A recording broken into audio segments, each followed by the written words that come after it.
yang diklaim oleh ownernya adalah paling nyaman di Indonesia. Dan di akhir akan kita spill berapa budget total modifikasi dari CB150X ini.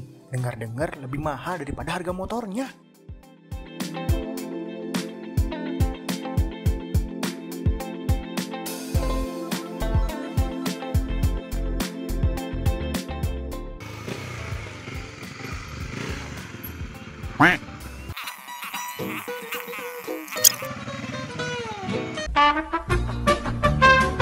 Kembali lagi di Ayo Touring. Kali ini kita akan ngebahas CB150X yang diklaim oleh ownernya adalah paling nyaman di Indonesia. Kita akan bahas apa aja ubahannya, kenapa bisa sampai diklaim seperti itu.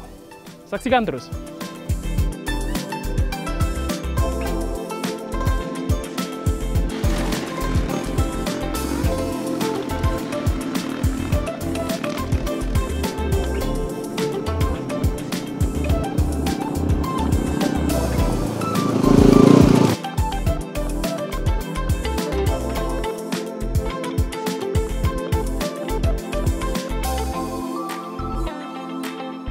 Sekarang gue mau coba ngebahas dulu CB150X dalam kondisi standar yang pernah kami coba, bagaimana rasanya. Jadi gue dulu pernah nyoba CB150X dengan kondisi standar. Kekurangan yang paling dirasakan adalah CB150X standar itu, si stangnya itu dia posisinya lucu gitu. Jadi stangnya tingginya udah cukup, cuman lebarnya masih kurang banget. Ketika kita ngelewatin jalan bebatuan ataupun gravel, masih agak keteteran masalah handling. Terus kekurangan kedua, CB150X standar itu suspensinya yang masih agak kaku. Nah itu juga ngebuat experience kita di medan adventure itu kurang maksimal. Terus kekurangan yang ketiga, mesinnya. Ya kita tahu CB150 standar itu karakter mesinnya baru ngisi dari RPM tengah ke atas.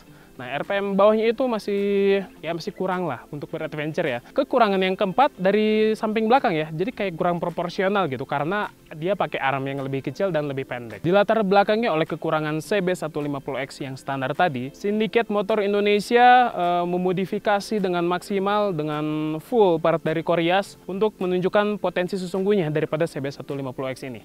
Modifikasi pada motor ini sangat mengutamakan yang pertama adalah fungsi, reliabilitas, dan ketiga tidak melupakan look juga. Apa aja ubahannya? Kita bahas dulu dari depan. Yang kelihatan dari depan pertama adalah ban. Penggunaan bannya menggunakan Sinco Adventure Trail ukuran 100/90 ring 19. Tentunya juga pakai velg ring 19 dari DID. Nah ukurannya 19 dan lebarnya 2,5 inci. Terus juga dia pakai jari-jari yang diameternya lebih besar. Ini speknya jari-jari untuk spek motor adventure ya. Pindah ke tromolnya dari Expedition. Terus juga dia pakai disc brake dari Delcavic. Untuk ubahan si bosingan kanan kirinya itu custom di Syndicate ya. Untuk kaliper rem masih standar dari Nissin bawaan, tapi selang remnya udah di-upgrade merek Hell. Spakbor masih standar, tapi dia ada penyesuaian karena dia udah pakai ring 19. Tentu juga dia jadi lebih tinggi ya. Jadi dia pakai bracket lagi untuk meninggikan si spakbornya itu sekitar 2 jari. Kalau misalkan lagi main tanah atau lumpur, nggak gasruk-gasruk di spakbornya. Untuk suspensi, ini salah satu yang bikin handling dan suspensinya istimewa daripada CB standar. Suspensinya sudah di lift kit kurang lebih 3 cm. Di lift kit itu maksudnya bukan ditinggiin aja ya, tapi ditambah jarak mainnya itu 3 cm. Tentu juga dituning oleh Syndicate Motor Indonesia. Kalau misalkan ini dibuka nih, si kabel tisnya, itu bakal kelihatan banget nih, jarak mainnya itu segini nih. Dari sini sampai sini nih jarak mainnya. Ini karena ditutup kabel tis sama shock cover, jadi kelihatan segini doang jarak mainnya. Padahal enggak, ini jarak mainnya berasa banget bertambahnya gitu. Dihajar di jalan bebatuan enak, dihajar di jalan aspal tetap stabil ya. Kita pindah ke atas, crash bar system by Corias. Kita udah agak perlu meragukan lagi ya kualitas Corias. Kalian yang udah pada tahu. Terus juga di sini ada lampunya LED. Tapi dia punya output lampu yang sangat terang buat gua untuk ukuran sekecil ini, dan si cahayanya itu cut off-nya itu rata banget, rapih banget. Nanti ada footage-nya. Oke, kita ke atas dulu. Ada windshield dari Corias warna yellow smoke. Ganteng ya, langsung berubah gitu auranya. Pemilihan warna kuning ini senada sama velg, suspensi, dan juga tripping dari motor ini. Di dashboard atau di area kemudi ini, pertama pakai spion model BMW GS. Untuk handguardnya dia pakai Barkbuster original nih bos, Barkbusternya. Terus juga untuk stang, dia pakai Pro-Taper kontur. Yang sangat terasa dari penggantian stang ini adalah dia si lebar stangnya itu lebih mumpuni. Jadi kalau misalkan kita masuk ke jalan adventure, kita lebih dapat kontrolnya gitu rasanya. Terus juga di sini ada bracket buat phone holder ataupun GPS ya. Kenapa posisinya di tengah, nggak di depan sini? Kata Sindikat Motor Indonesia, kalau misalkan kita penempelannya di sini, supportnya itu untuk menempelkan bracketnya, itu cuma ke bagian bodi plastiknya aja, karena di dalamnya itu nggak ada tulangannya. Jadi kenapa penempelannya itu di klem stangnya itu. Area kemudi, dia nggak pakai riser lagi, karena tingginya itu dirasa udah cukup, jadi masih pakai standar. Untuk racing rate tidak pakai. Di sini ada switch lampu, build quality-nya gokil lah. Switch lampunya ada 2 mode. Nah, si switch yang pertama ini untuk menyalakan lampu. Lampunya itu ada lampu warna putih dan warna kuning. Dan nggak bisa dinyalain berbarengan ya di switch ini. Terus yang di belah kanan ini ada memang dari bawaan modulnya. Modulnya itu mensupport mode strobo. Jadi nyalanya bisa bergantian gitu si lampunya. Gua sangat tidak menyarankan dan tidak merekomendasikan Anda menggunakan mode strobo ini di jalan raya, di jalanan umum. Jangan pernah kalian pakai ya, pakai yang biasa aja. Ini karena memang bawaannya modulnya itu tersedia, ada mode strobonya. Nah, yang spesial dari modul ini adalah ketika kita pencet klakson, lampunya itu ikut nyala beberapa kali kanan kiri warna putih gitu. Jadi ini sebenarnya diutamakannya adalah fungsinya untuk safety. Jadi kalau misalkan kita dari jalan jauh, kita pengen coba nyalip dan biar kendaraan di depan menotis kita klakson sekali, kita ngambil sen kanan, baru kita nyalip. Itu sebenarnya fungsinya buat keamanan ya, bukan buat arogan-arogan di jalan. Oke, setelah itu kita turun ke bawah. Nah, untuk engine guard tetap ya dari Korea satu paket atas bawah. Mesin ini di-upgrade jadi 180 cc yang standarnya 150 cc, menghasilkan tenaga yang bikin gua amazed gitu. Wah, anjir, ini CB bisa begini gitu tenaganya. Ganti boring seramik, piston dari BRT, kompresinya itu jadi 12:1. Nah, karena kompresinya 12:1, tentu bensinnya harus yang Pertamax turbo atau yang oktanya 98 ya. Dan untuk mendukung bore up mesin ini 180 cc untuk menghasilkan power yang maksimal, motor ini ECU-nya sudah di remap di Sindikat juga. Remapnya itu memiliki karakter di bawah ngisi torsinya, di atas tetap narik. Dari mesin kita mundur dikit, ada foot peg jauh lebih lega ya. Jadi kita pas berdiri itu lebih pede, lebih PW. Peg dari Koreas, bahannya CNC aluminium, ganteng banget nih warna biru, senada sama tromol. Naik ke atas, ini ada comfort seat buat CB150X. Dari Koreas juga, ini asli sih bikin betah banget dan ini tuh empuk cuy kalau kita dudukin. Di belakangnya itu nge-support buat bokong kita banget nih.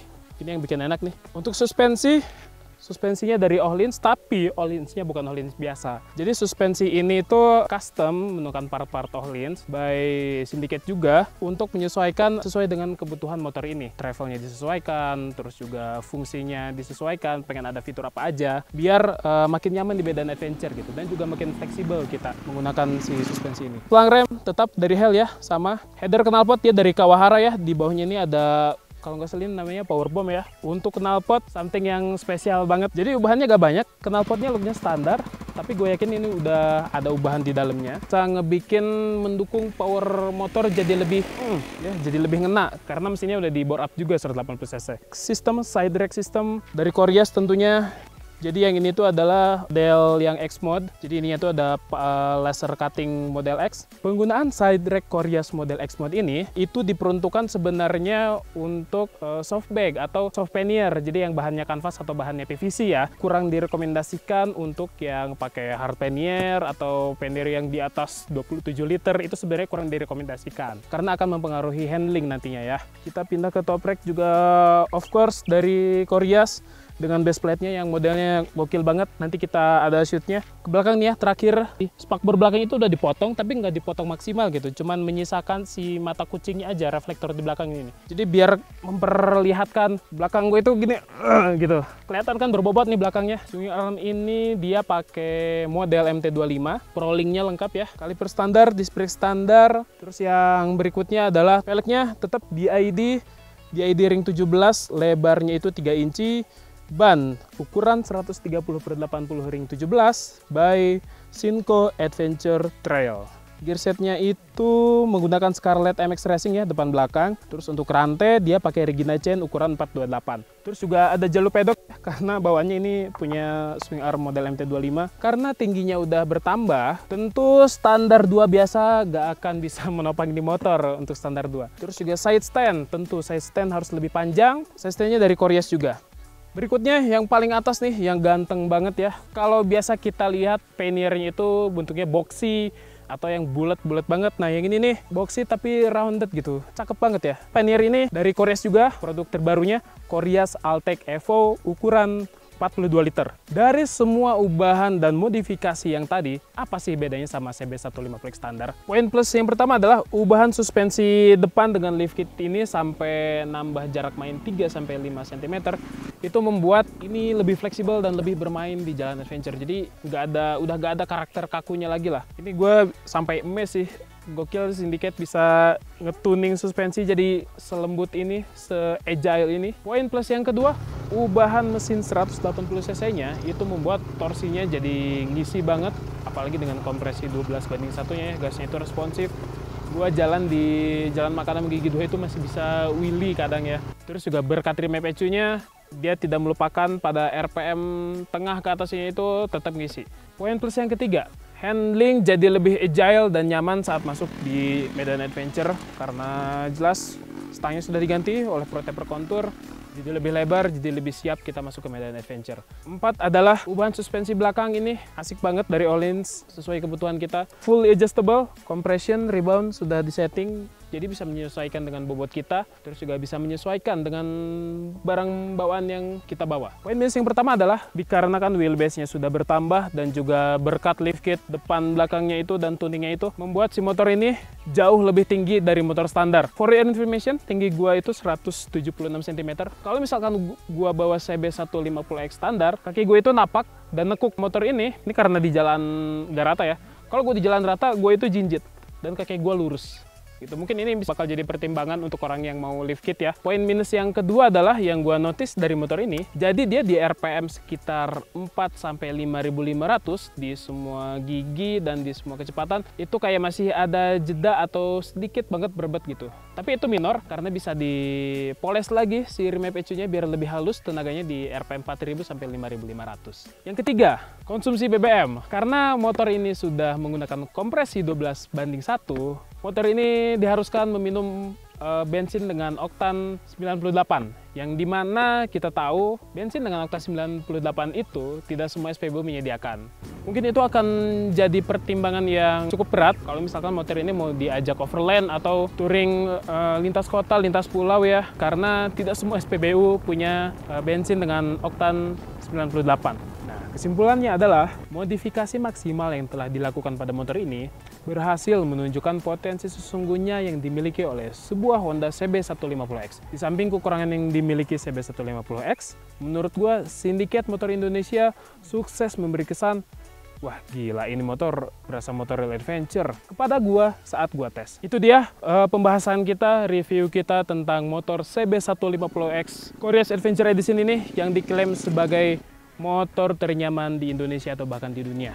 Menurut gue, CB150X ini layak mendapatkan gelar itu. Bagaimana menurut kalian? Komen dong di bawah. Terima kasih kepada Syndicate Motor Indonesia dan Koreas Motor Adventure sudah memberi kita kesempatan untuk mereview dan menjajal motor yang keren banget ini. Cukup sekian dari gue. Sampai bertemu di lain kesempatan di video yang lain dan ayo touring!